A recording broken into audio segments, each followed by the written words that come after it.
Separating a bit. Can we move these down a little bit, Adrija? Separate. Okay. Yes, I'm separating us at the hip. I know it's gonna. Kathopanishad. Yeah. Yeah. We are still adjusting the seats. Happy New Year to all, and Friendlier set of Vedantas. to these also Swami Shardananda's birthday. It's also the day Shri Ramakrishna revealed himself. We talk about Kalpaturu, Kalpaturu. He actually revealed himself, what he really, yeah. That is what Swami Shardananda, his biographer, speaks. So good to be back and good to recommence this Upanishads. The Kathopanishad, we are on the first chapter, to kind of recap a little. The questions seem kind of innocuous, a child asking some boons. But the god of death was kind of trapped in the whole thing. That is because the first boon, he attains whatever has to be attained in this world. The second boon was, how do you go to heaven? And it's not just a kind of ordinary heaven. The highest reaches of phenomenal existence. We got that. And the third is coming to the third. The third boon is, what is beyond this relative existence? What are the highest reaches of relative existence? So, the question was, the third boon was, what is that a person exists? Some people say a person does not exist. You, being the god of death, tell me. So he begins by dissuading him, saying, you don't have to ask this particular boon. Why? Because it's difficult. And this boy keeps on persisting. Then we come to the present verses. I'll read the English and then we can take the Sanskrit. 22nd.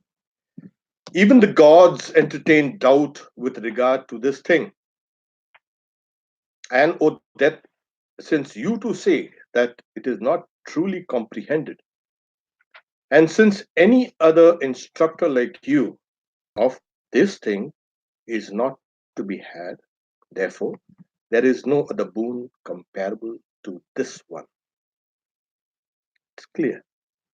So the famous mantra is Devairatrapi vichikitsitam kila Tvam cha mrityo sugneyamatha Bhakta chasya twadriganyo nalabhyo Nanyo varastulya etasya kaschit.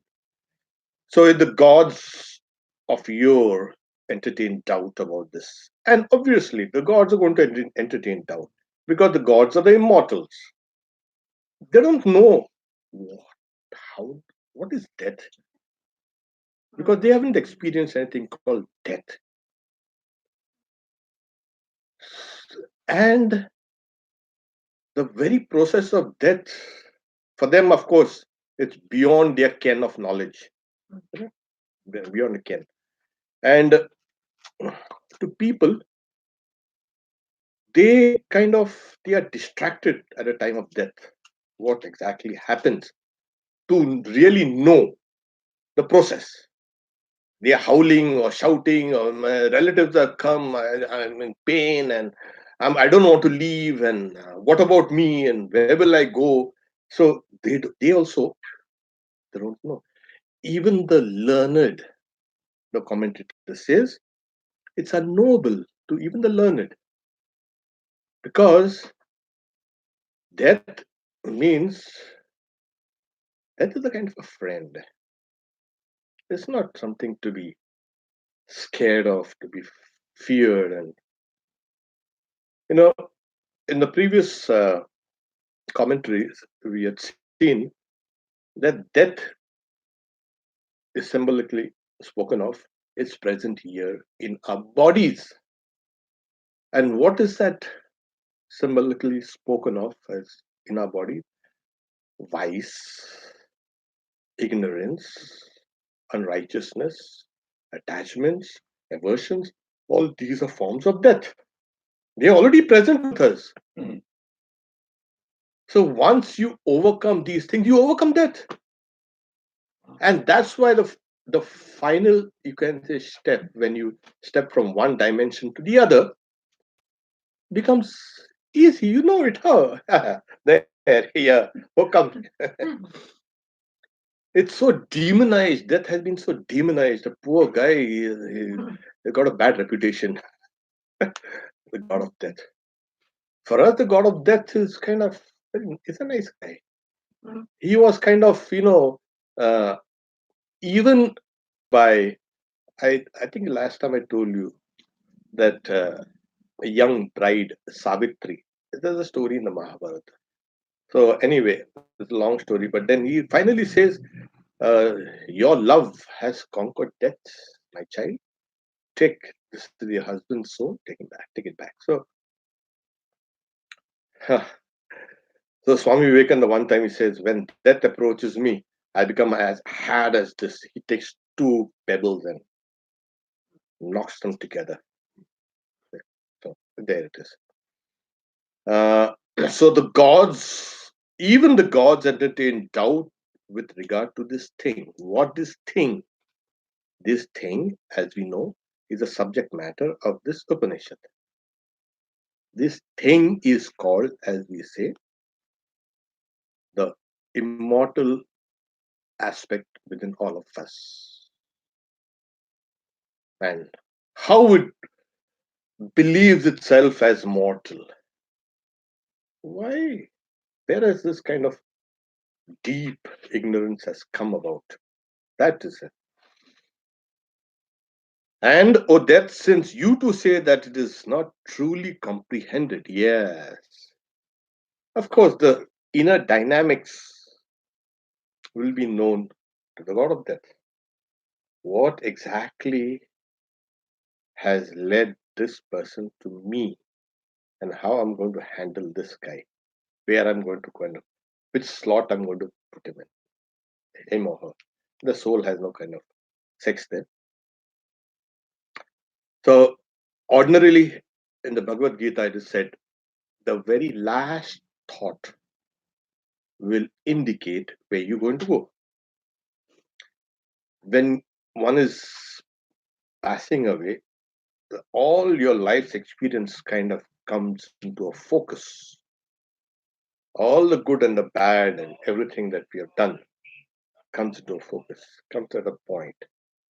The highest point is that highest repetitive thought that you had for years.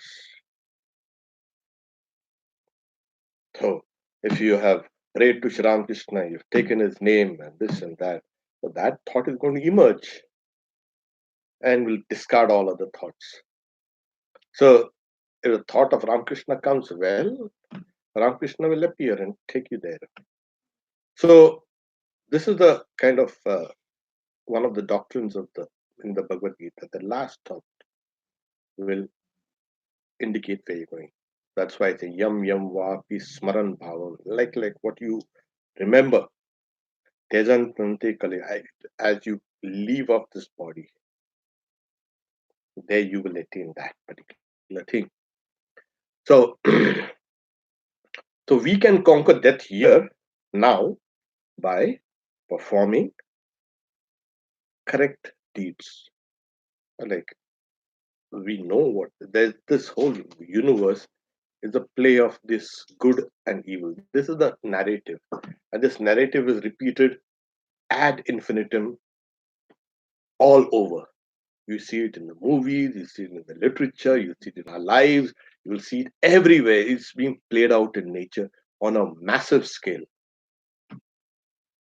And this narrative, which depends on which side you are. There are times we are sometimes on the middle, in the center, kind of the side and the side. Right? Mm. So, you see what happened? It's not a kind of uncompromising chain.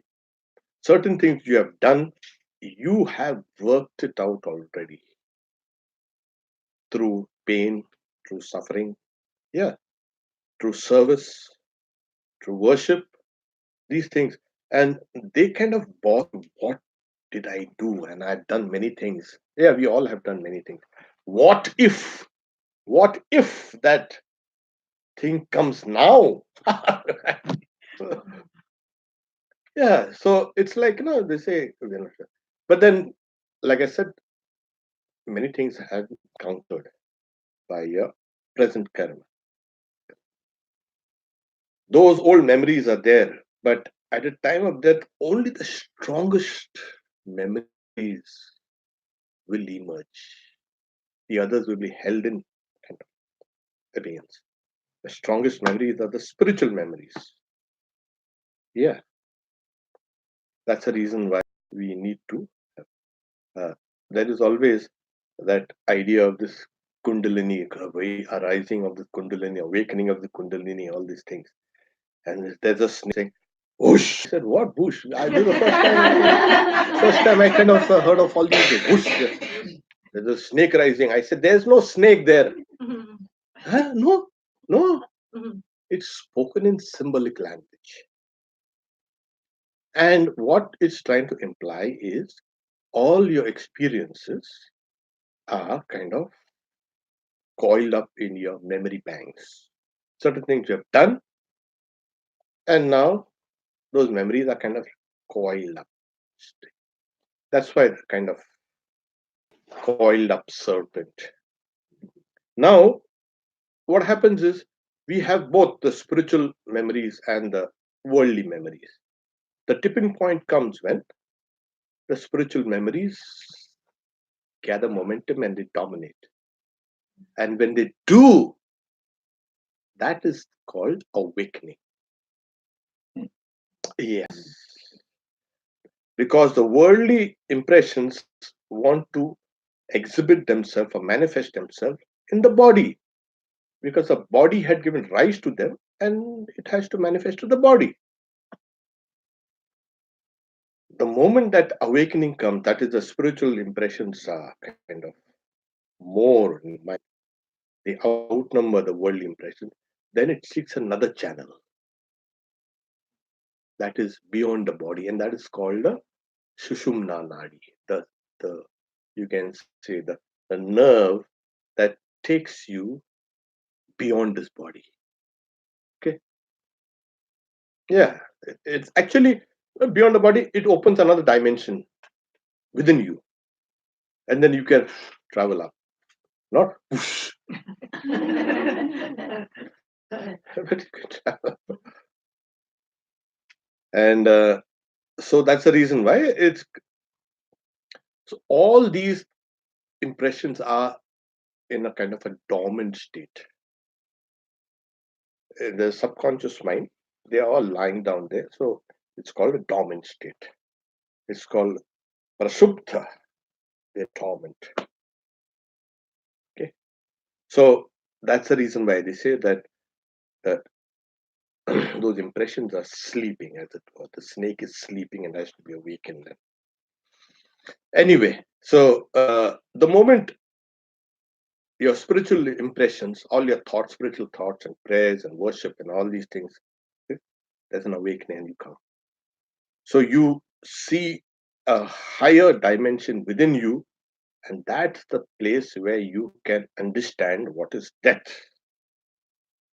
Not before that. So then you understand death and understand the dynamics. So slowly the kind of the life, the vital forces kind of draw themselves in. Like when we leave this place, we'll draw the curtains, put the lights off, and then lock the door and go out. Similarly, kind of there are certain functions that we kind of withdraw. So it's a long this one of these days I'll talk about this. What actually how the real process actually occurs. But for now, be satisfied with the God of Death knows. And obviously has to know. So it also means that after you withdraw your body, does that means that we also withdraw from the Maya, the illusion world? No. Because you have three bodies. You have the gross body, you have a inside subtle body, this and then inside the subtle body there's a causal body. And behind that is that individual consciousness. So the gross body is kind of,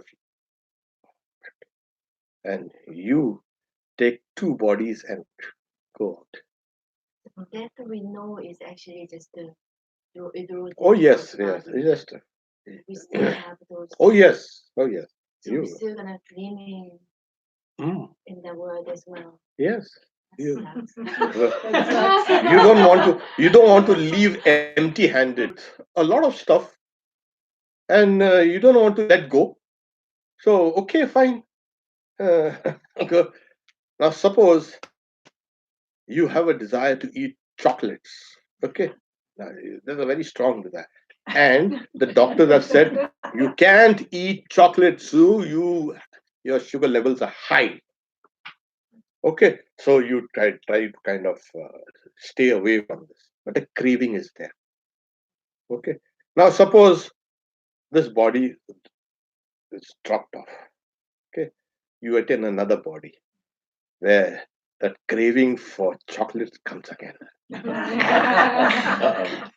You want another body to express your desires. This body will not do. Saying this body is not good enough for chocolates. In this case, so at least to hear with this body, I can go and see a doctor for advice. Over there, without body, who do I seek for? You don't need a doctor there for your subtle body. There's no eating. There's no disease. There's no sleeping. There's no pain. Nothing. But desire is that I still we have desire. That desire that I am aware not to. So right now, the desire is a kind of dormant now. Even in that state, becomes dormant. They remain dormant. Okay. So remember that when you leave the body, but then there is some dynamics that is in you. Like suppose you're walking down the street and you kind of turn your head and you notice only things which you like. You remember? Yeah, it's always obvious. Many things in this world outside, uh, we just kind of dismiss it or ignore it.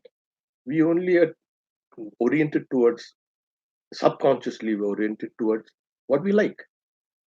Uh, and your eyes and your mind will go towards things only which you like. So though it is not manifest, but they're strong enough to work beneath this stuff. So that's what it is. So those things will fructify, and as it fructifies, you need another kind of. We'll deal about this some other time. We can proceed with this. The God of Death is actually trying to dissuade this boy from asking this question. The gods are, confused about it. Even the learned don't know about it. So the boy persists. He say, "Well, I've got you. Who knows better than you? So you tell me." That's the idea. And why is he trying to dissuade the boy? Because he had promised, "I'll give you three boons," and he has to stick to his kind of commitment. But he got trapped in this. He never expected this boy to ask this question about death. Boys, they will ask, "I want a football. I want a kind of, I want a car. I want this." Generally, we will do that. I say. So the when a mediocre aspirant meets a kind of a rebuff or is thwarted, you see, you'll have to devote the best years of your life for the spiritual pursuit. Oh, really? Oh no. Then he keeps on thinking 2 times, 3 times. Maybe I cut out for this. But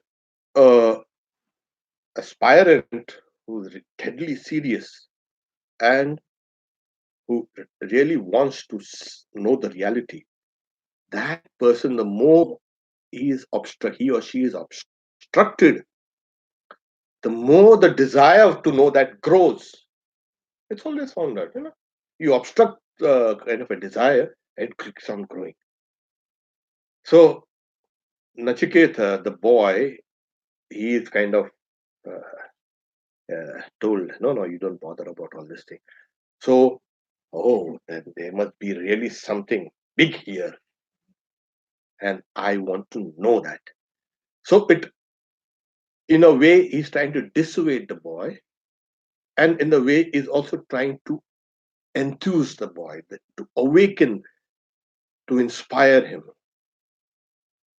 Secondly, the boy is being tested, whether, like childishly, I want to see God.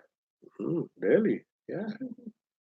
And then after a moment, that person is distracted and he's seen the BMW car. Gone. So God also knows how serious we are. This guy is saying he's saying one thing, he's doing something else. So this God of death is trying to inspire this young boy. Yeah, if you really want to know, I'm going to take you through these kind of tests. Okay. So the boy says, yeah, I've got you as a teacher, and there is no boon comparable to this. Simple as that. And what better boon is there than this? Knowledge of the self. He doesn't want material things. So the God of death now will present material things to distract the boy. The next verse takes it free, saying, ask for sons and grandsons that will be centenarians. Ask for many animals, elephants, gold, and horses, and vast expanse of the earth, and you yourself live for as many years as you like. There. Who wouldn't go in for this? What a fool, this you'll say. You could have taken this, eh? What a beautiful offer. This is kind of. So, so he's saying, ask for sons and grandsons will be centenarians. Kind of long life. Don't worry. I'm going to promise you this. This is what you take. Yeah, he's saying. And in the old days, like animals, yeah, of course, domesticated animals, of course. And elephants and gold and horses were wealth. It's a status symbol. Like, horses and elephants, like you sit on an elephant and go around. They're saying, what this guy is. Because maintaining an elephant is quite expensive. So, oh, yeah. It's more than you can believe. Maintaining a car is much simpler. So, and he's saying, I'll give you like a portion of this earth where you can rule. He's making him a king. And also, he's giving him a long life. You live as long as you wish. Yeah, of course. 100.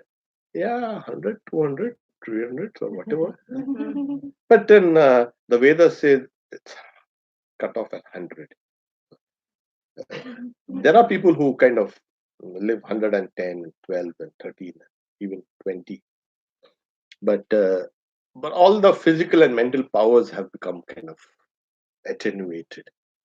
It's more like a kind of vegetable existence. So here he's kind of giving this person, here, what do you want more? So he could have taken this offer up. Eh, dumb. But then, like I said, Shri Ramakrishna gives example to illustrate this point. Like, these huge granaries, stocked with grain. What the farmers do is they keep some simple things like rice or puff rice outside. So the rats, when they come, they kind of eat that puff rice and then they go, they don't enter inside. So this is that's an old trick. Somebody comes and saying, I want to realize God. Yeah. So one time, a few days ago, what are the conditions to realize God? So I said, the first condition is uh, you must be able to die for God. But then why should we die? Yeah, your body dies. With the morning we're talking about samadhi and all this thing. It's like this off quoted and thrown about word. In samadhi, your body dies. And nobody likes that. They want samadhi, but they don't want the body to die. Deep sleep also body die. No. As in, No. you're not No. sure about it. No. Your brain is working, your body is working, everything is working. No, but that's just from scientific perspective. I'm saying from No. our awareness perspective. No. Since there is no body in the awareness, for us, it's practically is gone. That awareness, you are not aware of the body, but then there is a mind, subconscious mind. Suppose there's a small kind of gas leak, immediately you'll wake up. Somebody was kind of a sentinel there. So it's there.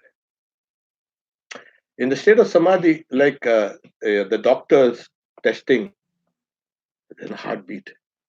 There's no, you can say, reaction of the eyes. There's no pulse. It dies. The body dies. So externally also, if you monitor, it's as good as dead. Yes. Heart is not beating. No. No blood. No. They have those tests. Wow. Yeah, we have this test, don't we? That's I unbelievable. don't know. How can without blood flow the body? Yes, that's what. So that's a mystery. That is what is samadhi. You want to die? If you can die, then you can attain samadhi. Oh, really? And Sri Ramakrishna says in 21 days, if the mind doesn't descend to the body goes away. But so many are there not different samadhis?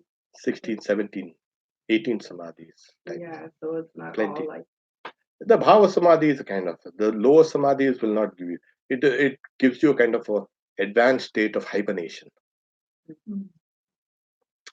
There is no need for food and sleep and this and that, and the body remains like that. So Sri Ramakrishna was in samadhi for 6 months. Was his body completely stopped? Yes. So when somebody was beating him to feed him, that time the blood started flowing. No, the blood never started flowing. There was a kind of a slight heat that used to descend. The mind from that higher state comes down to the slightly, you can say, lower state of the state of samadhi only, where and it you should drill down. And in that state, you don't, even if the thing is not there, eating also, feeding or eating is not there, it doesn't matter. The body can stay. Even a healthy body can stay like that. But this was kind of 21 days. So I had to bring it down a little. And again, it used to go. Bring it down a little. So that person knew the science of Samadhi. So that's why the Divine Mother had brought him down here to protect the body of Sri Ramakrishna, because it knew the will, the Divine Mother's will, that a lot of good will be done to the world through this instrument. It had to be protected. And then she commanded him, stay in the state of Bhavamukha. That also is a kind of a very high state, very high state. So of course, his body was kind of different. His body in the sense, incarnation body. So that is what it's not kind of when when the mind is focused at one point, all it focuses also the life forces, pranas. When you focus the mind, if you notice when you're trying to practice archery, yeah, you've drawn the bow. What do? You hold your breath. And the more you hold your breath, the more you concentrate.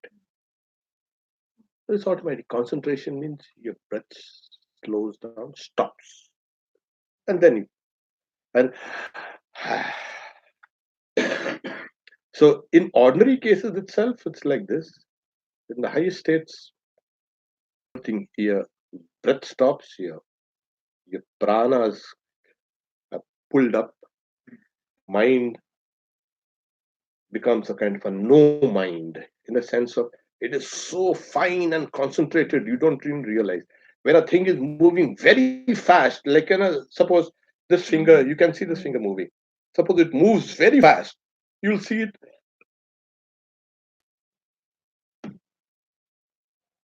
So that's something like that. So this is what it is. Let's go, proceed. So he is not interested in that, in this kind of. But didn't he kind of give a kid adult things? Like these things an adult might appreciate. Why would a kid appreciate these things? Good question. He was a normal kid. He was, the commentator say he was 10 years, 10, 11 years old. So, Well, but, that's pretty cool at that age. yeah, that guy, he knows. He, any guy who knows the difference between this and that. Hmm. And since, Doubtful. I mean, who worries about sons and grandsons at that age? What yeah, 10-year-old but then you asks see, for a team interview? we forget you weren't there for the beginning. Faith entered into Shraddha Vivesha. He could even, talk back to his father, saying what you're doing is incorrect. Yeah. And that's it. So if you are supposed to give everything away during the sacrifice, whatever you possess, I also belong to you. Whom are you going to give? And oh, this is not done. Maybe two or three times he said, I'll give you to death. And he goes to death. And death, his wife and all say, hey, he did not enter the house because that was the rule. And the idea is he was firm in his resolve. He is going to meet death because his father has told him. Then going. So 3 days he was without food, without water, sitting outside. That was the old rule. You can't enter them until the man of the house comes in. Yeah. But most of it seems like very childlike innocence to me. Like the first two boons he asked for, that okay, my father should not be angry with me. Sounded like a very childlike innocence to me. And then, oh, give my father what he wants. See, that's what you have not followed the thread of this argument. It seems childlike, but then he has asked for all the secrets of the universe. And the Upanishad, the Rishi, the Kataka Rishi, he is not a fool. He's trying to tell us through this story a deeper truth. That is the you can say the speciality of these Upanishads. They teach you in simple terms, very profound truths. So don't take Nachiketa just as a kind of boy, a spiritual aspirant. And then what happens, like, we always look at things in a kind of a one birth way. Always. In the Upanishads itself, you find that there's a sage called Ashtavakra. He didn't want to, he was squirming when his father was kind of chanting the Vedas incorrectly. And then there was another sage who didn't want to be born. I said, I get caught up in this Maya. Vamadeva. Even So, Shankaracharya. yeah. So you have these child geniuses. You heard of this? Yeah. There are many Oh. more. Yeah, exactly. So why should Nachiketa not be a genius? To hear the story. But in order to avoid being transported to Poland, my parents and my brother joined a group which was secret to walk across the border from Slovakia Oh, to wow. Hungary because Hungary was then not taking the Jews yet. And we walked 2 nights to the day we were, you know. And when we had arrived at the outskirts of the city that we were going to, Mm. about, and we were betrayed. Mm. And the next morning, a Mm. policeman was there to tell us that we had to go to jail. And he wanted to put a cuff on my father's, Handcuff, yeah. and I started crying desperately. I wouldn't let him do it. And then he says, "Okay, you want to put your cuffs on your father's wrist." But he put us at the head of the 12 people that were being taken to Mm. prison. So anyway, we were taken to prison, and then they let us stand in the middle of nowhere Mm. all day long, nothing to eat, nothing. At the very end of that day, they separated the man from the woman, Mm. and we went into a cell. My mother and me, and there was another woman there. And the cell, the only thing the cell had was wooden bed Mm. and a toilet. And I don't remember anything else. There was this woman who was at one point crying. And we later on learned that the reason why she was crying, she was being discharged, was because she heard that all of us would be killed to set an Hmm. example to the rest of the Slovaks, not to Jews, not to come My across God. illegally up to the borders. Anyway, we had to, as a result, the agreement was the Jewish community in the city made it so that we should be able to walk back and they will not shoot us. So we walked back, I think, a couple of days. And we were surrounded by gendarmerie with bayonets. Mm. And suddenly they decided that the men, I told them to lie down and they're going to beat them. Then we Mm. really beat them. The women and children, there were just 2 of us, my brother and me, 2 children. And my mother was sitting on the ground, I was sitting next to her. I saw my father crying because he had previous experiences that were very Mm. negative. And I remember I told my mother, I was 10 years old, not quite 10 years old, 1942 in May. Mm. I told her, "Mother, don't cry. Life is very short and it's not worth living. If it dies, you will." That I never forgot that scene. I can Yeah, still kind of. remember, It and I was was only tough. not quite Yeah. 10 years. Yeah. Even it's a terrible kind of suffering. Yeah. Terrible. How ideologies can kill. The ideas. Ideologies, either Yeah. sacred or secular. See how these kind of things. Yeah. It makes ordinary people demons. Oh yeah. But I comprehend the situation at such a young age. Yeah. Yeah. Yes, Because and you're then working, we kind of then we have this rebirth business of rebirth. So we when a child is born, oh, so innocent. Oh my They God. say everything, and we've come over and over many times, innumerable times. We are slowly gathering more and more experiences till we can free ourselves.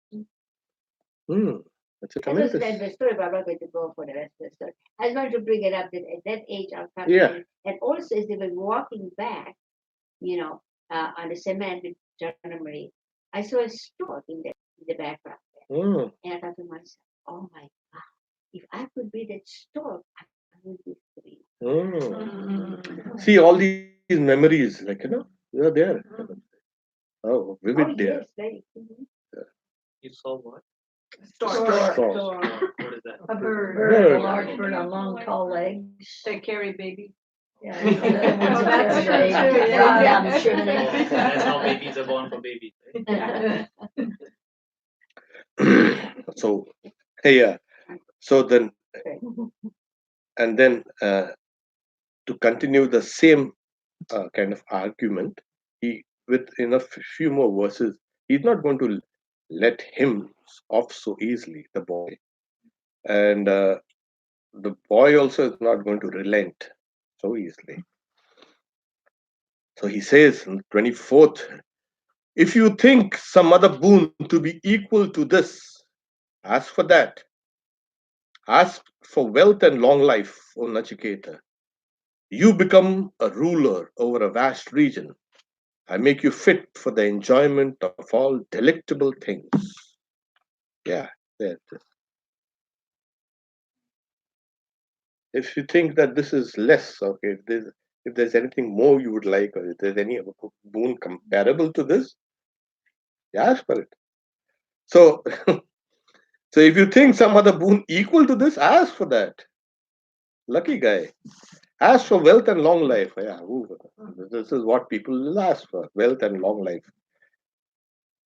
And oh Nachiketa, you become a ruler over a vast region. And now he's saying, now if you have wealth and a long life, but you don't have health, it's all useless.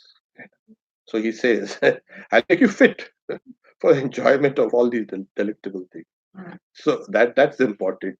Otherwise, I have everything I can do. That's kind of paradoxical. Hey, what's the point in that? So this, he make him a kind of a king, and all these things he's got. So, like I said, we are, even at the last moment when the mind is a purified mind is about to enter into Brahman, it kind of gets deflected at times, and it enters into something called Prakriti, nature. It appears the same. There's bliss, there's kind of non-duality, and there's a kind of a place where it's full of bliss, and you in a way retain your individuality. So when the cycle ends, you will emerge out as a ruler or some incarnation of some parts of the universe. It is called Prakriti Laya Purusha, those who have been merged in nature. Yeah. So we may, and that's a reason why the higher states of, we can say, meditation and all that need guidance. You might be even at the last moment deflected. You notice you go inside and then you're deflected. Your mind is all constantly deflected. Doesn't go to the deity. Then somebody's coughing and somebody's sneezing. This is, and goes again is deflected. So that's why in India we are told, when you go, put blinkers on. Yeah, blinders, and then don't get distracted, because at that last moment, Mahamaya, that's a great enchantress, she tries to kind of deflect the mind. Let's see how strong this person is to see me. Darshan. So we also notice in ordinary cases also the mind gets deflected. We are meditating, but suddenly the mind gets deflected. What? What's that? I was meditating on Sri Ramakrishna, now Sri Ramakrishna. Huh? Something else has come in. And then I push that away. And then again Sri Ramakrishna comes. Again. So this is a kind of constant battle, that distraction. So this is one that kind of is trying to distract the boy from seeking the truth. So we are all truth seekers. We all want to know what is the reality, but we are constantly being deflected, constantly being obstructed, constantly being thwarted. And our job will be to keep on pushing and pushing and pushing. Okay. I think we can stop here for now if we can take some questions, because the 25th and 26th and all these are more or less the same argument. And also 26, he starts saying what and real wise arguments.